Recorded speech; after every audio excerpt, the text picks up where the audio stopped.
కోట్లు సంపాదించేవాడైనా కటిక పేదవాడు అయినా ఏడుకొండల వాణి ముందు అన్నప్రసాద భవనంలో కూర్చోవాల్సిందే. అసలైన అమృతం అంటే ఏంటో అక్కడే తెలుస్తుంది. దర్శనం అయిపోయి బయటికి రాగానే ఆకలితో ఉన్న తన బిడ్డల కోసం ఆ అఖిలాండ కోటి బ్రహ్మాండ నాయకుడే ఎదురు చూస్తున్నట్లు అనిపిస్తుంది.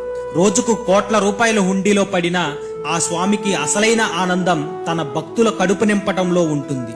అక్కడ కూర్చొని అరిటాకులో భోజనం చేస్తుంటే పక్కన ఉన్నది కోటీశ్వరుడా సామాన్యుడా అనే తేడా ఉండదు. వడ్డించే వేడి వేడి అన్నం, ఆ సాంబార్, అందులో ఉండేది కేవలం ఉప్పు కారాలు మాత్రం కాదు, ఆ శ్రీనివాసుడి ప్రేమ.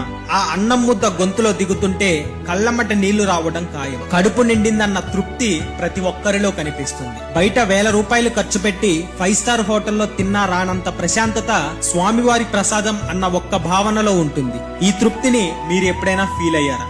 ఫీల్ అయి ఉంటే కామెంట్లో చెప్పండి. మన అకౌంట్ ని ఫాలో చేయండి. ఈ వీడియోని తిరుపతి వెళ్లే భక్తులకు షేర్ చేయండి. ఓం నమో వెంకటేశాయ.